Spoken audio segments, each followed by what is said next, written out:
Hello everyone. I'm doing a tutorial on how to pray the Jewish way.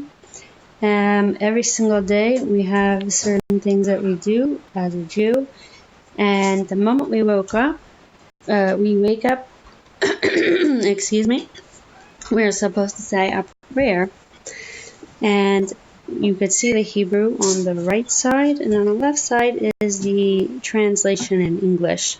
So I wanted to go over this with people because then, it's something that you can practice yourself. And I will link this app on the Android phone, and I believe it's also available on the iPhone in the description below, so you can download it yourself and say it in whatever language that you're comfortable with. If you're not familiar with Hebrew.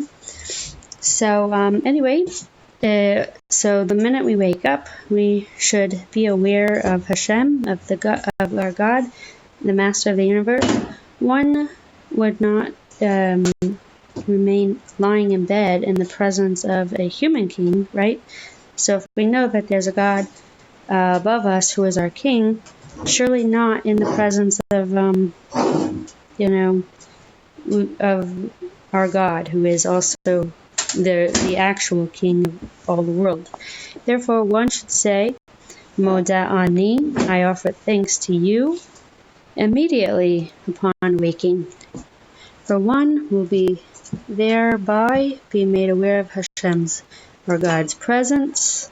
Hashem is the word that Orthodox Jewish people say in place of God when they're talking in regular speech without prayer, because we don't want to get in the habit of saying Hashem's name in a frivolous manner so as not to take it in vain, which is one of the commandments. So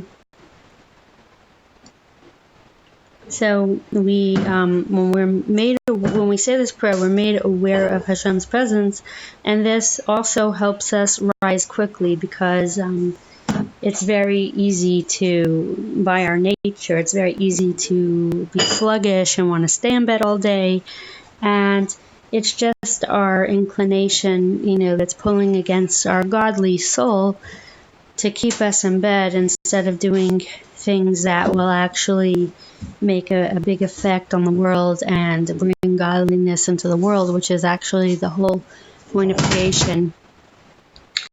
And the point of being a religious Jew. A Jew is sent here.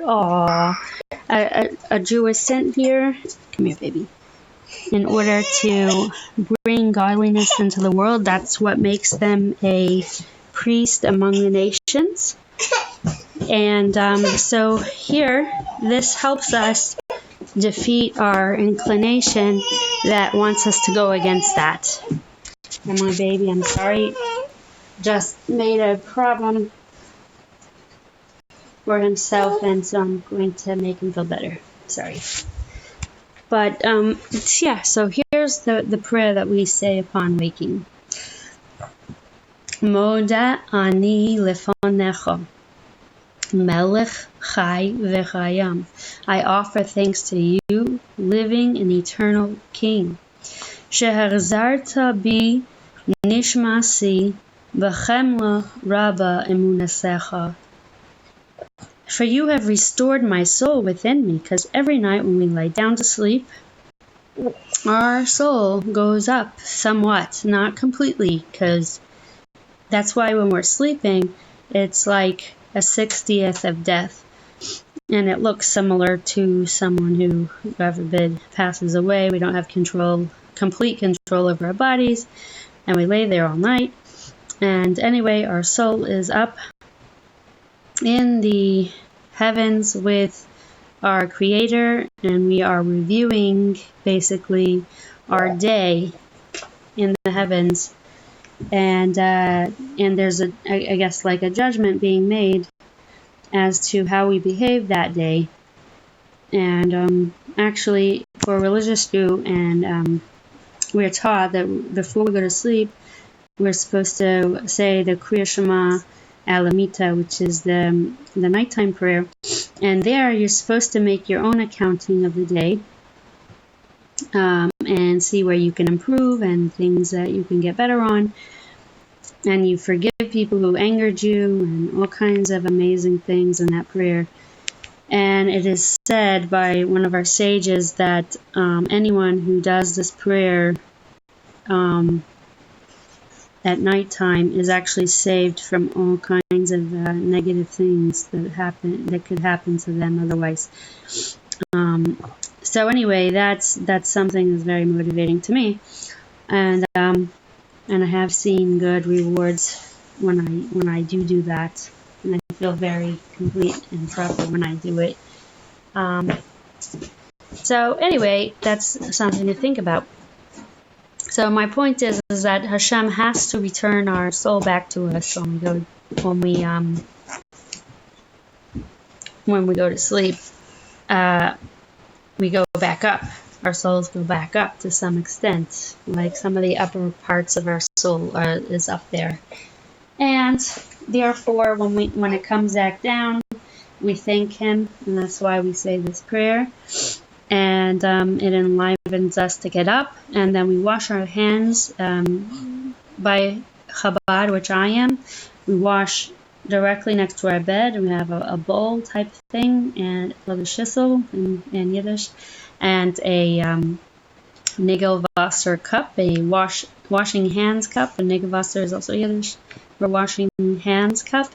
And we put it over our hands, alternating 6 times. And that is because when the soul comes back into the body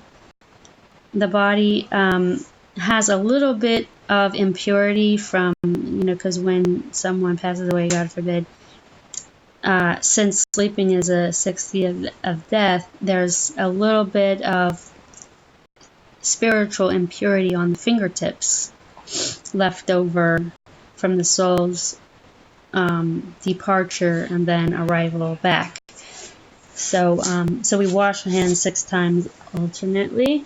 And in a more positive light, there's also a spin on washing that since we are priests for Hashem, for God, we wash our hands before we serve Him to start in a pure way. So either way, those explanations fit together nicely. And I hope you enjoyed this little tutorial on the prayer that we say upon rising.